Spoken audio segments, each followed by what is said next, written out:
வாழ்க வையகம் வாழ்க வையகம் வாழ்க வளமுடன் சிந்தனையை உடல் நலத்தை சீரமைத்து உய்வித்த குருவே வாழ்க, குருவே துணை. வேதாத்ரியம் வாழ்க வளமுடன். இன்று வரை உலகில் தோன்றிய அனைத்து சித்தர்களும் ஞானிகளும் மகான்களும் மற்றும் வேதாத்திரிய கோட்பாடுகளை அர்ப்பணிப்புணர்வோடு அகிலமெங்கும் உணர்வாக்கி கொண்டிருக்கும் ஞானாசிரியர்களின் மதிநுட்பமும் குருவர்களோடு சூக்குமமாய் நம்மை சூழ்ந்திருந்து நாம் உய்வதற்கு துணை நிற்குமாக என்று சங்கல்பித்துக் கொண்டு இன்றைய தவ நிகழ்வை இறைவணக்கம் குரு வணக்கத்தோடு நாம் இனிதே துவங்குவோம். இறைவணக்கம் பாட அருள்நிதி ஜமுனா ராணி அம்மா அவர்களும், குரு வணக்கம் பாட அருள்நிதி ஆனந்த் வெங்கடேசன் ஐயா அவர்களும். வாழ்க வளமுடன்.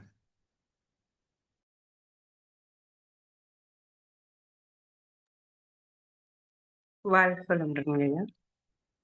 வாழ்க வையகம், வாழ்க வையகம், வாழ்க வளமுடன். குரு வாழ்க, குருவே துணை. இறைவணக்கம். எல்லாம் வல்ல தெய்வமது எங்கும் உள்ளது நீ கமர, சொல்லால் மட்டும் நம்பாதே, சுயமாய் சிந்தித்தே தெளிவாய், வல்லாய் உடலில் இயக்கமவன், வாழ்வில் உயிரில் அறிவுமவன், கல்லார் கற்றார் செயல் விளைவார், காணும் இன்ப துன்பமவன், அவனின் இயக்கம் அணுவாற்றல், அணுவின் கூட்டு பக்குவம் நீ, அவனில் தான் நீ நிலவன், அவன் யார் நீ யார் பிரிவீடு, அவனை மறந்தால் நீ சிறியோர், அவனை அறிந்தால் நீ பெரியோர், அவன் நீ ஒன்றாய் அறிந்த இடம், அறிவு முழுமை அது முக்தி, அறிவு முழுமை அது முக்தி. வாழ்க வளமுடன். வாழ்க வளமுடன். குரு வணக்கம். எப்பொருளை எச்செயலை எக்குணத்தை எவ்வுயிரை ஒருவர் அடிக்கடி நினைந்தால், அப்பொருளின் தன்மையாய் நினைப்போராற்றல், அறிவினிலும் உடலினிலும் மாற்றங்காணும், இப்பெருமை இயல்பூக்க நியதி ஆகும், எவரொருவர் குருவை மதித்து ஒழுகினாலும், தப்பாது குரு உயர்வு மதிப்போர் தம்மை தரத்தில் உயர்த்தி பிறவி பயனை நல்கும். வாழ்க வளமுடன். குரு வாழ்க, குருவே துணை. குருவே துணை. வேதாத்திரியம் வாழ்க வளமுடன். தொடர்ந்து ஆழ்ந்து அருமையாக இன்றைய மூலாதார தவத்தினை வழி நடத்திய நமது ஞானாசிரியர் பேராசிரியர் அருள்நிதி கார்த்திகேயன் நாகேந்திரன் ஐயா அவர்களும் அவர்தம் அன்பு குடும்பத்தினரும் அருள் பேராற்றல் கருணையினால் உடல் நலம் நீளாயுள் நிறை செல்வம் உயர்ப்புகள் மெய்ஞானம் ஓங்கி வாழ்க வளமுடன், வாழ்க வளமுடன், வாழ்க வளமுடன். ஞானமும் வாழ்வும் கவிதை தொகுப்பிலிருந்து இன்றைய கவிக்கு அதே யோகம் தலைப்பிலே விளக்கம் வழங்கிட மூத்த பேராசிரியர் ஞானாசிரியர் அருள்நிதி பழனிசாமி வேலுசாமி ஐயா அவர்களை அன்போடு அழைத்தமைவோம். வாழ்க வளமுடன். வாழ்க வளமுடன் ஐயா. வாழ்க வையகம், வாழ்க வையகம், வாழ்க வளமுடன். குரு வாழ்க, குருவே துணை. சான்ற பெருமக்களே, ஞானமும் வாழ்வும் கவிதை தொகுப்பின் தொடர் சிந்தனையிலே இன்றைய சிந்தனைக்கான கவி யோகம் என்ற தலைப்பின் கீழே வாழ்க்கை நெறிய யோகம் என்ற ஒரு துணை தலைப்பு. இதில் உள்ள கவி தீயவினை பதிவுகளை திருத்தி போக்கி தெளிந்த அறிவின் விழிப்பில் நிலைத்து என்றும் தூய வினை தேர்ந்து ஆற்றி துன்பம் நீக்கும் தொழில்களையே கடமை என தேர்ந்து செய்து மாயமெனும் மறைபொருளாம் அறிவு அறிந்து மண்ணுலகில் உயிர்கட்கு துன்பம் நீக்க நேயமுடன் தொண்டாற்றி இன்பம் துய்க்கும் நிறைவாழ்வாம் நெறி அதுவே யோகமாகும். வாழ்க்கையின் நெறியே யோகம். அதான கர்ம யோகம். செயல் இல்லாமல் வாழ முடியாது. ஏதோ ஒரு வகையில் மனிதன் செயல்பட்டு கொண்டேதான் இருக்கணும். சும்மா இருப்பது என்பது மனித பிறப்பிலே சாத்தியம் இல்லை. அதனால் அந்த வாழ்க்கையை யோகமாக அமைத்துக் கொண்டு விட்டால் செய்கின்ற செயல்கள் யாவுமே நற்செயல்களாக இருந்துவிடும் என்பதனால்தான் கர்மயோக வாழ்க்கையை நம்முடைய முன்னோர்கள் வலியுறுத்திருக்கின்றார்கள். தீய வினை பதிவுகளை திருத்தி போக்கி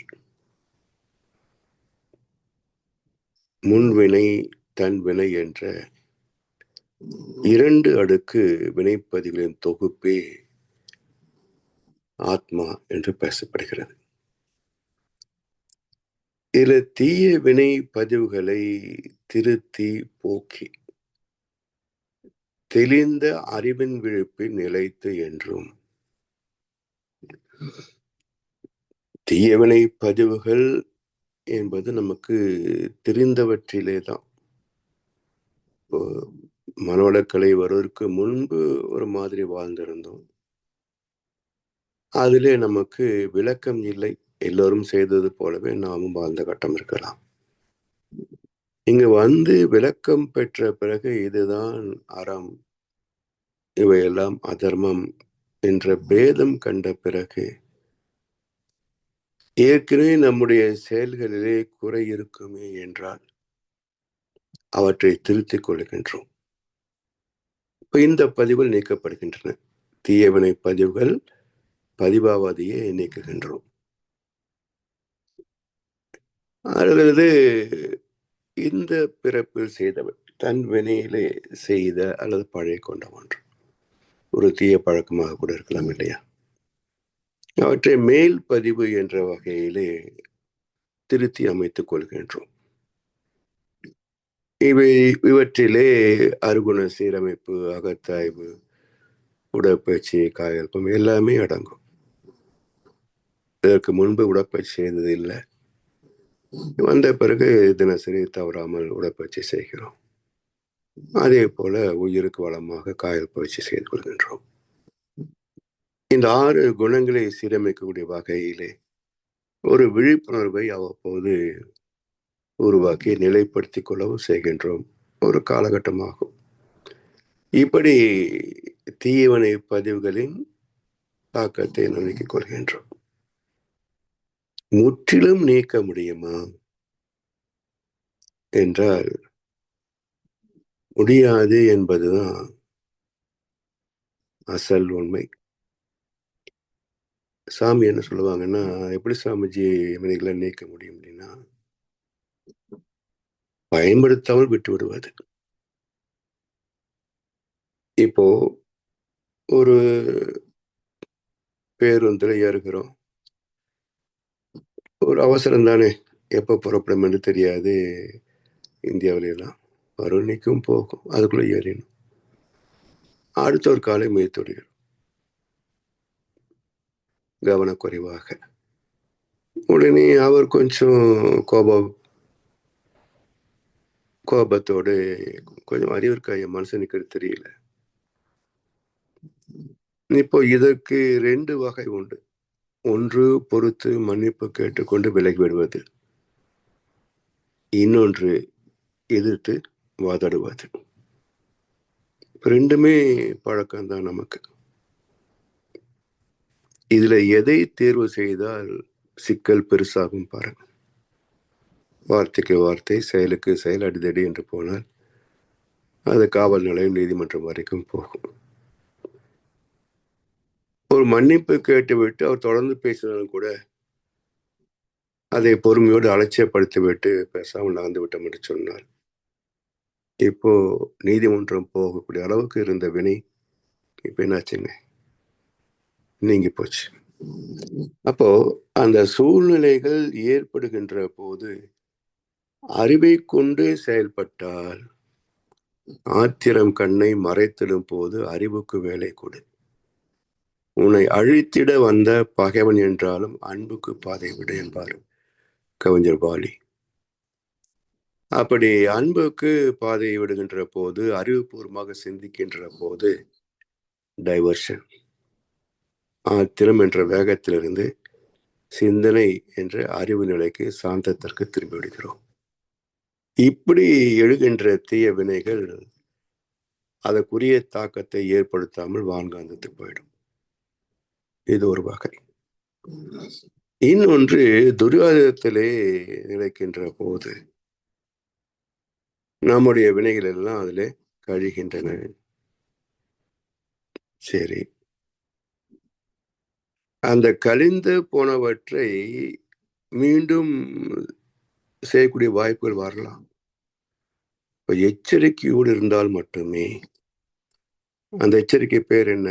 அஜரா விழிப்பு நிலை. அதாவது எப்போதும் ஆல்பா ஃப்ரீக்குவன்சி என்ற ஆக்னையிலேயே மனதை வைத்துக் கொண்டோம் என்றால், அறிவு விழிப்பு நிலையில் இருக்கின்ற போது அறிவு தன் விழிப்பு நிலை பெறலாத தெளிவில் 5 பெரும் பழிச்செயல்கள் விளைய வழி ஏது. இப்படித்தான் வினைப்பதிவுகளை சில வகைகள் மூலமாக நாம் நீக்கிக் கொள்ள முடியும். எனவே தீய வினை பதிவுகளை திருத்தி போக்கி தெளிந்த அறிவின் விழிப்பில் நிலைத்து, தெளிந்த அறிவின் விழிப்பு. அறிவின் குழப்பம் எப்ப நீங்கும்? அறிவுதான் மனசு, மனசு குழப்பம்தான். அப்ப அறிவின் தெளிவு நிலை எப்போ கிடைக்கும் என்றால், தவத்தின் மூலமாக அயரா விழிப்பில் இருக்கின்ற போதுதான் அறிவு தெளிவாக இருக்கும். அடுத்தவருடைய மேன்மைகளையும் ஏற்றுக்கொள்ளக்கூடிய பக்கம். அது ஒரு பாடல வரும், அறிவு தெளிந்ததாக இல்லை, ஏன் அடுத்தவன் வாழ்வது பொறுப்பதில்லை. அப்ப அறிவிலே தெளிவு இருந்தால் எல்லோரும் ஒரே மூலத்திலிருந்து வந்தவங்க தானே. அவரவர் வினை பதிவால் சற்றே முன்பின்னாய் உள்ளோம். அவருடைய புண்ணிய பதிவாருக்கு நல்லது கிடைச்சிருக்கு, அவ்வளவுதான், நாம என்ன செய்ய முடியும் என்று ஏற்றுக்கொள்ளக்கூடிய மனப்பக்குவம் வந்துவிட்டால் பொறாமையும் இல்லை, விருப்பம் இருக்காது, பழிச்செயலும் தோன்றாது. இப்படி தெளிந்த அறிவின் விழிப்பில் நிலைத்து என்றும் தூய வினை தேர்ந்து ஆற்றி துன்பம் நீக்கும். இதெல்லாம் இயல்பா வந்துடாது. தூய வினைகளை தேர்ந்து ஆற்றுகின்ற, அதான் எண்ணி துணிய கர்மம் என்பார் வள்ளுவர். இப்ப எப்போதுமே அறிவின் துணையில் நின்றால்தான் எதையுமே சிந்தித்து சீர்தூக்கி பார்த்து செயல்படக்கூடிய பக்குவம் இருக்கும். அந்த அறிவின் விழிப்பில் இருந்து சற்றே இறங்கிவிட்டோம் என்றால் மன மாயையிலே மன மயக்கத்திலே சிக்கிவிடுவோம். அப்ப இரண்டும் கலந்துதான் இருக்கும். தீதும் நன்றும் கலந்து போகும். இதனை தூய வினை தேர்ந்து ஆற்றி துன்பம் நீக்கும். செயல்களையே கடமை என தேர்ந்து செய்து, தொழில்களையே கடமை என தேர்ந்து செய்து, மாயமெனும் மறை பொருளாம் அறிவறிந்து, இறைநிலையை நம்புகின்ற மக்கள் பெரும்பாலும் உலகத்துல ஏதோ 110 கோடி தான் எந்த சிந்தனையும் இல்லாதவர்கள் என்ற கருத்து சொல்லுது. 820 கோடியில 110 போச்சுன்னா 710 கோடிக்கும் அதிகமான மக்கள் எல்லாம் தெய்வ நம்பிக்கை உள்ளவர்கள் தான். ஆனால் அந்த நம்பிக்கை இறைவனை அறிய செய்யணும். வெறும் நம்பிக்கையாகவே தொடங்கி வாழ்ந்து முடிந்தும் போனால் அது ஒரு சாக்கடை நம்பிக்கை. அதாவது வல்லபெருந்தகை நட்பை பற்றி 50 குறட்பாக்கள் தர்றார். என்னதான் நெருங்கிய நட்பு என்றாலும் சற்றே விழிப்போடவே இரு. ஏனென்றால் மனிதனுடைய இயல்பு எப்போ தரம் மாறும்னு சொல்ல முடியாது. மடத்தில் இருந்தவர்களே பத்திரிகையில தவறான செய்திகள் வருவதற்கு வாய்ப்பாயிடுச்சு இல்லையா? அப்ப மனிதன் எப்போ தவறு செய்வான் என்பது சொல்ல முடியாது. அதனால் நம்மை காத்து கொள்ள வேண்டும் என்றால் அங்கேயும் விழிப்பு வேண்டும் என்று ஒரு குறிப்பால நம்ம எச்சரிக்கிறார் வல்லபெருந்தகை. அது போல இந்த மனம் எப்போது தவறும் என்பது சொல்ல முடியாது. நாம் நல்லவனா இல்லையா என்பதை நாம் இறந்த பிறகு மற்றவங்க தான் சொல்ல முடியுமே தவிர கடைசி மூச்சில கூட என்ன செய்வாங்க சொல்ல முடியாது. சோ இப்படி மாயமெனும் மறை பொருளாம் அறிவறிந்து, இப்ப தெய்வத்தை அறிவதற்கான இந்த மயக்கத்தை நீக்குவது வெறும் நம்பிக்கையில் மட்டுமே முடிந்து போகாமல் ஏன், எதற்கு, எப்படி, எவ்வாறு என்றெல்லாம் கேள்வி எழுப்பி சிந்தித்து அதற்கான விடைகளை அனுபவத்தில் தேடுகின்ற போது அனுபவம் வரணும். அப்போ இதுதான் இறைநிலை என்பதை தக்க குரு மூலம் இறைவனை நமக்கு எடுத்து காட்டுவார். அப்படி மாயமெனும் மறை பொருளாம் அறிவை அறிந்து, நம்முள் மறை பொருளாக இருக்கின்ற மனம், உயிர், அறிவு, இந்த மூன்றுக்கும் மூலப்பொருள் தெய்வம் என்ற ஒரு மறை பொருள். இது எவ்வளவு சிரமமான ஒரு பயணம் ஆன்மீகம். பிரம்ம பிரயத்தனம் சொல்வார்கள். எளிதில் எட்டிவிட முடியாத ஞானத்தை, அது ஒரு விதை விருட்சமாக மாற்றம் பெறுவதற்கு, வளர்ச்சி பெறுவதற்கு எத்தனை காலம் ஆகும்? அது வரைக்கும் தொடர்ந்து வளர்ச்சி என்ற தழைத்தலிலே இருக்கின்றால் தான் அது விருட்சமாக மாற முடியுமே தவிர தண்ணி இல்லை, சத்து இல்லை, நீர், வெயில் கிடைக்கலன்னு சொன்னா எப்படி வளர முடியும்? அது போல இந்த இறை உணர்வு என்பது ஒரு தொடர் முயற்சி. அயரா விழிப்போடு தொடர்ந்து அதையே மைய புள்ளியாக வைத்துக் கொண்டு இதை அடைவதுதான் வாழ்க்கை என்ற வைராகியத்தோடு மற்ற கடமைகளை, செயல்பாடுகளை, ஆசா பாசங்களை எல்லாம் முறைப்படுத்தி கொண்டால் அழிய இந்த உச்சத்தை தொட முடியாது. எனவே மாயம் எனும் மறை பொருளாம் அறிவை அறிந்து, முதல்ல நமக்குள் இருக்கின்ற அறிவை அறியணும். பிறகு இது இங்கெல்லாம் இருக்கு என்று விரிந்து விரிந்து போய் இந்த இயக்க களத்தை கடந்து அப்பால் போகின்ற போதுதான் பேரறிவாகிய தெய்வத்தை அசல் நிலையாக ஆதி பொருளாக அனுபவத்தில் உணர முடியும். அப்படி அறிந்து விட்டால் அறிந்த பிறகு கடமை என்ன என்றால் மண்ணுலகில் உயிர்கட்கு துன்பம் நீக்க. அதாவது கண்ணாசு ரொம்ப அழகா ஒரு பாடல் சொல்வார். அன்னையின் மடியில் ஆடுவது இன்பம், கண்ணியின் கைகளில் சாய்வதும் இன்பம், தன்னை அறிந்தால் உண்மையில் இன்பம், தன் நலம் மறந்தால் பெரும் பேர் இன்பம். அப்போ ஆத்ம தரிசனம் பெற்று தன்னைத்தான் அறிகின்ற போது அது நிலைத்த உண்மையான இன்பம். அது எப்போ பேரின்பமாக மேன்மை பெறும் என்றால் தன் நலம் மறந்து பொது நலத்தோடு தொண்டு செய்கின்ற போதுதான் அது உண்மையான பேரின்பத்தில் திளைக்கும். அது மட்டுமல்ல, தன்னை அறிந்தாலே அது பொது நலத்துக்குத்தான் வரும். இப்ப எல்லாரும் ஆன்மீக வாழ்க்கையிலே ஓரளவுக்கு பக்குவம் அடைய மக்களுக்கு சேவை என்று வந்தவங்க தானே போலிசாமியார்களும் இல்லையா? ஏதோ ஒரு வகையில உங்களுக்கு கஷ்டத்தை தீர்க்கிறேன், பிரச்சனையை தீர்க்கிறேன், நோய்களை தீர்க்கிறேன்னு தானே வர்றாங்க. இல்லைன்னா யார் அவங்ககிட்ட போய் ஏமாறுவாங்க? அப்ப நோக்கம் இதை சொல்லி உள்ளே நயவஞ்சகத்தை செய்வார்கள். அப்ப நோக்கம் தொண்டு தானே காட்டிக்கணும். நல்லவர் போல் வெளி வேஷங்கள் அணிந்தால்தானே மக்கள் வந்து ஏமாறுவாங்க.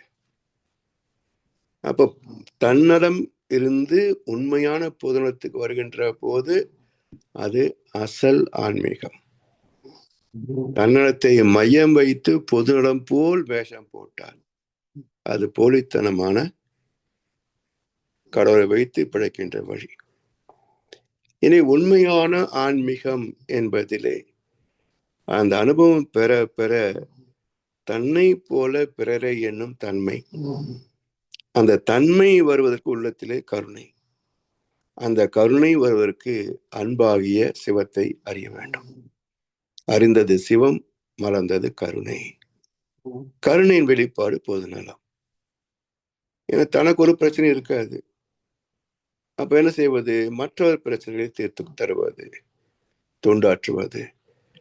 இப்படி மண்ணுலகில் உயிர்களுக்கு துன்பம் நீக்க நேயமுடன் தொண்டாற்றி இன்பம் துய்க்கும். மனிதம் இருக்கு உலகத்துல.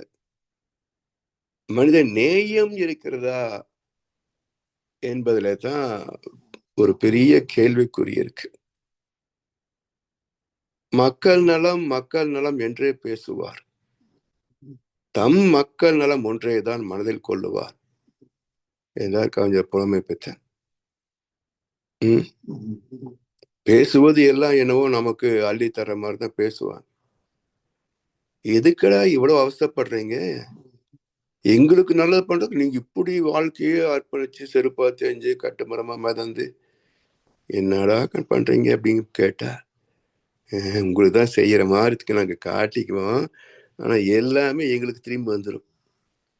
இலவச அரிசி போட்டாலும் அதை வச்சு நாங்க கேரளா கடத்துவோம். இப்படி எந்த திட்டத்தை போட்டாலும் கடைசியில எங்கடா போய் சேருது காசுன்னு பாத்தீங்கன்னா எங்ககிட்டயே வந்து சேர்ந்துடும். இதே போல கூவி கூவி பொருள் விற்பது வியாபாரம். அதே போல உங்க கஷ்டத்தை தீர்க்கிறோம், நான் இங்க வா, உனக்காக நான் கடவுள்கிட்ட ரெக்கமெண்டேஷன் கொடுக்குறோம். இது ஒரு வகை. இப்படி இந்த 3 நிலையிலேயும் மனித நேயம் இருக்கிறதான்னு பாருங்க. பார்க்கிறதுக்கு தொண்டு செய்வது போல தெரியும், மக்களுக்காகவே தங்கள் வாழ்க்கையை அர்ப்பணித்து விட்டார்கள் போல தெரியும். ஆனா உள்ள என்ன நடக்குதுன்னு பாருங்களேன். இதை விடுங்க, இந்த 3 துறைகள். இந்த குழந்தைகள் காப்பகம், முதியோர் காப்பகம் நடத்துறோம், நன்கொடை கொடுங்கன்னு வர்றாங்களே, அதை கவனிச்சு பாருங்க. அங்க போய் பார்த்தோம்னா அது நடத்துறாரு தொண்டரு, பொதுநல தொண்டரு, அவர் இருக்கிற இடம், அவருக்கு விடுபடி ஆட்கள், காரு, ஏசி வசதிகள் பார்த்தீங்கன்னா இது கூட ஒரு தொழில் தான் போல் இருக்குது. இவ்வளவு வசதி சம்பாதிச்சா அனுபவிக்க முடியாது, பரவாயில்லையே இது நல்லா தான் இருக்குது என்று தோணும். அப்போ எத்தனை வகையில் ஏய்க்க முடியும்? ஏய்ச்சி பிழைக்கும் தொழிலே சரிதானா? தொண்டு செய்கிறேன் என்று வருவது கூட ஏய்த்து பிழைப்பதற்கா? இப்படி எங்கே இருக்கு மனித நேயம்? அதாவது இப்போ நம்ம பிராக்டிக்கலா பார்க்குறோம். சென்னையில வெள்ளம் வரும்போது எல்லாரும் வந்து உதவி செய்வாங்க, நேர்ல உதவி செய்வாங்க, பொருள் வாங்கி அனுப்புவாங்க. இவ்வளவு மனித நேயம் மிக்க நல்ல மக்கள் இருக்கிறாங்களே நாட்டுலன்னு நமக்கு பெருமையா இருக்கும். அந்த தண்ணி வற்ற வற்ற வற்ற இந்த இரக்கமும் வற்றி போகும். தண்ணீர் குறைய குறைய இந்த இரக்கமும் குறைந்து போகும். தண்ணி போன பிறகு மறுபடியும் பழையபடி கொள்ளடிக்க ஆரம்பிச்சிடும். இது ஒரு தற்காலிகமான நேயம். எனவே மனித நேயத்தை தேடுகின்ற அளவில் இருப்பதற்கு காரணம் என்ன என்றால் எல்லையில்லாத பேராசை, சுயநலம். நமக்கு இவ்வளவு போதும் என்ற எல்லை கட்டாமல் யாருக்கும் உதவி செய்ய முடியாதுங்க. இந்த உடம்புக்கு, ஒரு குடும்பத்துக்கு, ஒரு வாழ்க்கைக்கு எவ்வளவு வேணும்? இதுக்கு மேல் வருவது சமுதாயத்திற்கு என்று அர்ப்பணிக்கின்ற செல்வந்தர்கள் எத்தனை பேர்? 2 பேர் எனக்கு தெரிந்து. ஒருத்தர் பாலம் கல்யாண சுந்தரம் தமிழ்நாட்டில், ரோஜர் ஃபெடரர் டென்னிஸ் வீரர். அவர் தான் 10% தன்னுடைய உழைப்பில் வந்த அந்த பணத்துல 10% மட்டுமே தனக்கு எடுத்துக்குவார். 90% ஆப்பிரிக்க ஏழை குழந்தைகளுக்கு என்று 50,000 குழந்தைகள் அவருடைய பாதுகாப்பில் இருப்பதாக செய்தி.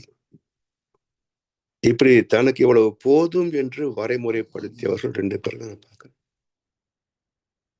மித்தெல்லாம் சமுதாய நன்மைக்கு என்று திருப்பி விட்டவர்கள். இது போல மனித நேயம் எங்கே வரும் என்றால் தன்னுடைய தேவைகளை சுருக்கிக் கொள்ளவில்லை என்றால் பிறர் தேவைகளை மதிக்கின்ற எண்ணமே வராது.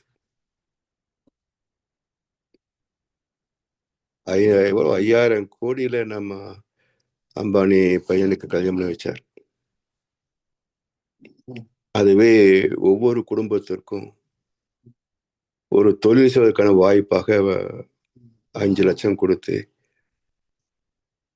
அதானி அவருடைய பையனுக்கு கல்யாணம் பண்ணி வச்சார். 2 பேருக்கு எவ்வளவு வித்தியாசம் பாருங்க. இது போல மனித நேயம் எங்கே இருக்குது? இன்னொருத்துடைய துன்பத்தை உணரக்கூடிய ஒரு பண்பு. அது ரட்டன் டாட்டா சூப்பர். கேட்டபோது சொன்னார், நீங்க கொடுக்குறீங்க இவங்கெல்லாம் தரதில்லையே அப்படின்றதுக்கு, ஐ ஆம் an industrialist, he is a businessman அப்படின்னார். ஏன்னா தொழில் அதிபர்களுக்கு தொழிலாளர்களோடு நெருக்கம் இருக்கும். அவங்க கஷ்டம் தெரியும். வியாபாரிக்கு அது தெரியாது. பொருள் வாங்குறான், விற்கிறான், ஒன்லி சர்வீஸ், எவ்வளவு காசு மட்டும்தான் பார்ப்பான். அப்ப மனித நியாயம் இருக்காது அதுல. அப்போ உழைக்கின்ற தொழிலாளர்களோடு தொடர்பு உள்ளவர்கள், அவங்க கஷ்டத்தை பார்க்கிறவங்களுக்கு தான் மனித நேயம் வெளிப்படும். இப்படி நேயமுடன் தொண்டு ஆற்றி இன்பம் தோய்க்கும் நிறை வாழ்வாம் நெறி அதுவே யோகமாகும். நிறை வாழ்வு, எந்த வாழ்க்கை ஒரு மனிதனுக்கு நிறைவை தரும்? நாம் பார்க்கிறோம், கோமால படுத்து அப்படியே செத்து தொலைறாங்க. இன்னும் சிலருக்கு நம்ம செத்துட்டோன்றதே தெரியாது, செத்து போயிடுறாங்க. இன்னொருத்தர் நம்முடைய எதிராளி செத்துட்டான்றதே தெரியாமையே கோமால கிடப்பாங்க. இப்படி எல்லாம் ஏன் இறுதி காலம் அமைகிறது என்று பார்த்தால் இந்த பந்தம், பற்று, பாசம், சுயநலம். எனவே எதுவும் நம்மை நம்பி கிடையாது. இருக்கின்ற வரைக்கும் வாழ வேண்டும் என்று எண்ணி நாம் வந்ததில்லை. எனினும் பிறந்து விட்டோம். வாழ வேண்டும் உலகில் ஆயுள் உள்ள மட்டும். வாழ்ந்தோர்கள் அனுபவத்தை தொடர்ந்து பற்றி வாழ வென்ற உரிமை எல்லோருக்கும் உண்டு. நான் சம்பாதிக்கிறேன், நான் வச்சுக்கிறேன், உனக்கு என்ன வந்தது? உரிமைதான். வாழ வென்ற உரிமை எல்லோருக்கும் உண்டு. வாழ்வோர்க்கு சாதகமாய் அமைய மட்டும், பாதகமா கூடாது. அப்ப என்ன ஆகுது? வாழ உள்ளோர் அனைவருமே ஒன்று கூடி வகுத்திடுவோம் ஒரு திட்டம் வளமாய் வாழ. அதுக்கு பேர் கர்மயோகம். எல்லாரும் நல்லா இருக்கணும் ஒரு திட்டம் போட்டீங்கன்னு, அது கர்மயோகமா தான் இருக்க முடியும். அதனால் எல்லோரும் நலமாக வாழ வேண்டும் என்ற மன விரிவு வர வேண்டும் என்றால், இறை உணர்வு வந்தால்தான் அன்பு மலரும். அறிந்தது சிவம், மலர்ந்தது அன்பு. அன்பின் வெளிப்பாடு கருணை. கருணையின் மறுபெயர் தான் தொண்டு, சேவை, எல்லாமே. எனவே நிறை வாழ்வாம் நெறி, அதுவே யோகமாகும். இப்ப யாருக்கு நிறைவாக வாழ்ந்து விட்டோம் என்ற ஒரு எண்ணம் சாவதற்குள் வரும் என்றால், உடல் திருப்தி, மன திருப்தி, உயிர் திருப்தி, ஆத்ம திருப்தி, இதுதான் நம்முடைய சொத்து. உடல், உயிர், மனம், அறிவு, என்னுடைய தொகுப்பு தான் ஆத்மா. அப்ப இந்த 4 வகையிலையும் நம்முடைய வாழ்க்கை நிறைவை தர வேண்டும். உடல் சுகங்களிலேயும் நிறைவு பெற்று விட வேண்டும், மன ஆசைகளிலேயும் நிறைவு பெற்று விட வேண்டும், செய்த சாதனைகள் அதிலே நிறைவு பெற்று விட வேண்டும். பிறகு இந்த பிறப்பை நிறைவாக வாழ்ந்து விட்டோம். பிறவை நோக்கம் இறைநிலை உணர்வு அனுபவம், அதையும் பார்த்து விட்டேன். இதுதான் இறைநிலை என்பதை அனுபவத்தில் உணர்ந்து விட்டேன். இந்த அனுபவம் வருகின்ற போது நிறைநிலையே தானாக உணர்ந்த பிறகுதான் இந்த உடல் சார்ந்த தேவைகள், ஆசாபாசங்கள், சூழ்நிலங்கள் எல்லாமே மாறும். அப்போ இந்த வாழ்க்கை அர்த்தமுள்ள வாழ்க்கையாக இருக்கும். அதற்கான பயிற்சி என்ன என்றால் கர்மயோகம். செய்யறோம், எதிர்பார்த்த விளைவே வருதா? இல்லையா? எதிர்பாராத விளைவுகளும் வருது. அப்ப உழைத்தோம், இந்த உழைப்புக்கு தகுந்த கூலிக்கு மேலும் சில மடங்கு எனக்கு வந்து சேர்கிறது என்றார். அது புண்ணியத்தின் பலன். புண்ணியம் யார் செய்தது? நான் மட்டுமா? எனக்கு முன்னே 6 தலைமுறை. இந்த நன்மை எனக்கு நானே தேடிக்கொண்டதா அல்லது என் குழந்தைகள் மூலமாக வந்ததா? அப்போ இந்த கணக்கு போட்டு பார்த்தோம் என்றால், எந்த சாதனையிலேயும் என் பங்கு என்பது 1/7. எந்த சாதனையாக இருந்தாலும் நம்முடைய பங்கு என்பது 1/7. அப்ப 6/7க்கு யாருக்கு உரிமை இருக்கு? நமக்கு முன் 6 தலைமுறைகள். அவங்க செய்த புண்ணியம் எல்லாம் சேர்ந்து வந்து இங்கே நாம் இந்த பெருமையை சாதித்திருக்கிறோம். அப்போ 1/7 ஃபெயில் மார்க் ஆச்சு. இதுல என்ன பெருமை? இல்லையா? 4/7 பாஸ் மார்க்குங்களாம். 1/7 ஃபெயில் மார்க் தான். இதுல என்ன பெருமை இருக்கு? இதை நினைத்து பார்க்கின்ற போதுதான் எவ்வளவு சாதனையை செய்தாலும் சேர்க்கரிய செய்வார் பெரியோர். ஆனா நான் செய்தேன்னு சொல்ல மாட்டாங்க. மகர்ஷி அப்படியே சொன்னாங்க, நான் தான் உலகத்தை திருத்த போறேன் சொன்னாங்கள. எல்லாரும் சேர்ந்து சரி. அதே போல என்னுடைய மறுபக்கம் கஷ்டப்பட்டு எல்லாம் தான்ப்பா செய்யறேன். கடைசியில நான் தோல்வியா போச்சு. அப்போ நம்முடைய திறமை, எச்சரிக்கை, அறிவு எல்லாவற்றையும் மீறி ஒரு தோல்வி வந்தது என்று சொன்னார்.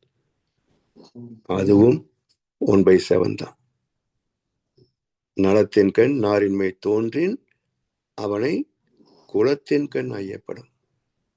இந்த தோல்விக்கு நீ மட்டும் காரணம் இல்லப்பா, உன்னுடைய பரம்பரை 6 தலைமுறைகளும் காரணம். அதனால் புத்தி இருந்தும் வெற்றி பெற முடியவில்லை.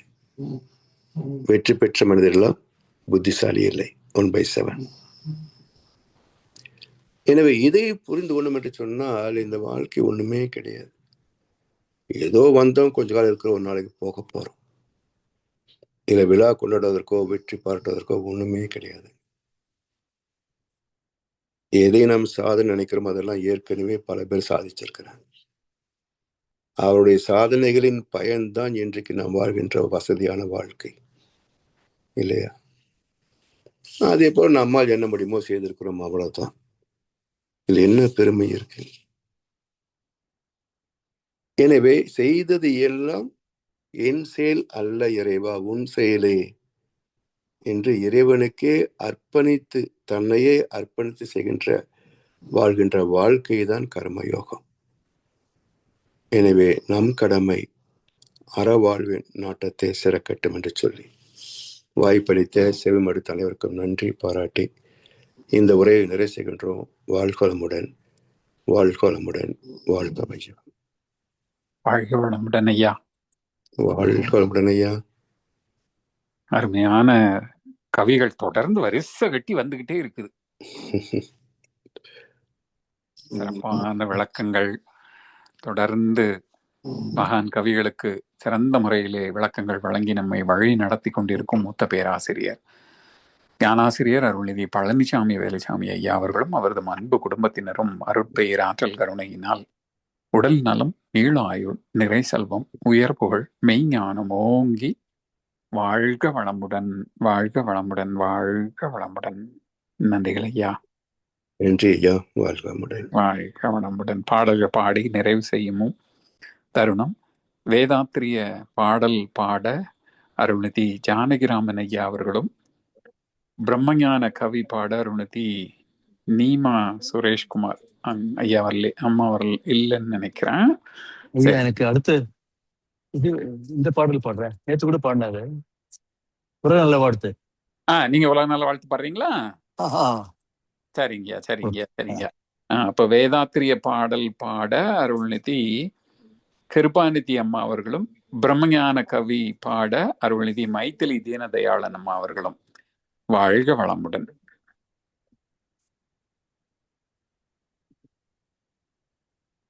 வாழ்க வையகம், வாழ்க வையகம், வாழ்க வளமுடன். குரு வாழ்க, குருவே துணை. வேதாத்திரிய பாடல்.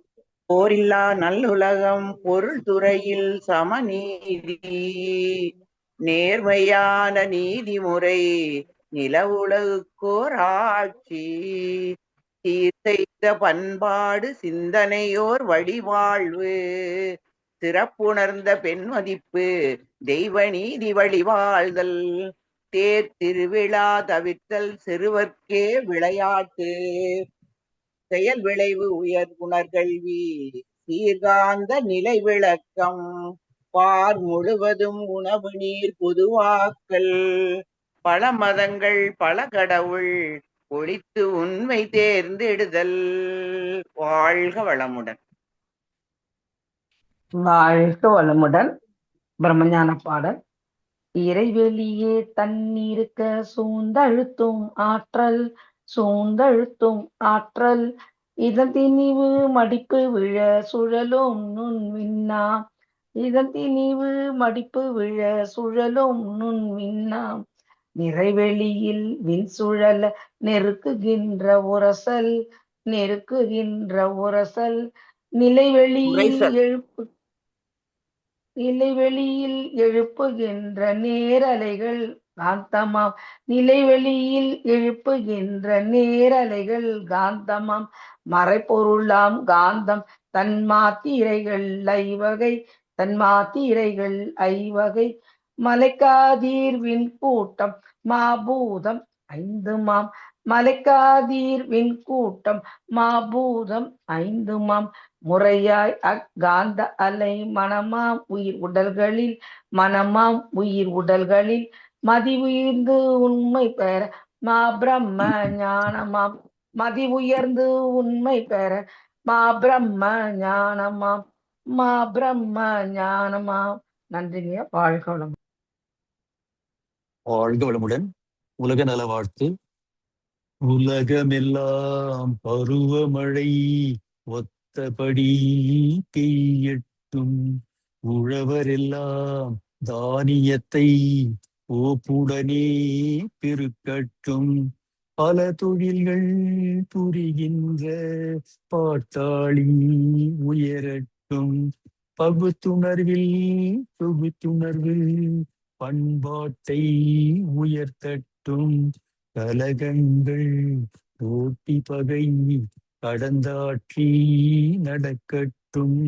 கல்லாமை கடன் வறுமை களங்கங்கள் மறையட்டும்.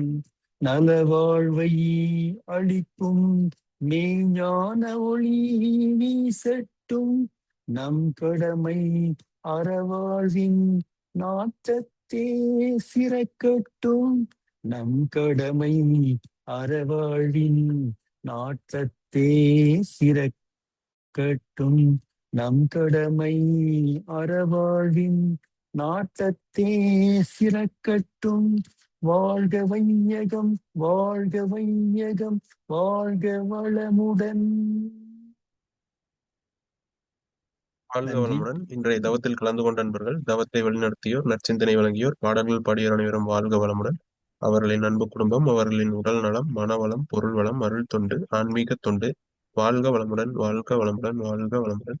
இத்துடன் இன்றைய காலைதவம் நிகழ்வு மகிழ்வோடும் நிகழ்வோடும் இனிதே நிறைவு பெறுகிறது. இறையருளும் குரு அருளும் நம் அனைவரையும் எப்பொழுதும் சூழ்ந்திருந்து நம்ம இந்த இறைநிலையுணர் பயணத்திலே சிறந்த முறையிலே வழிநடத்தட்டும் என அனைவரையும் வாழ்த்தி வணங்கி நன்றி கூறி அமைகிறோம். வாழ்க வையகம் வாழ்க வையகம் வாழ்க வளமுடன்.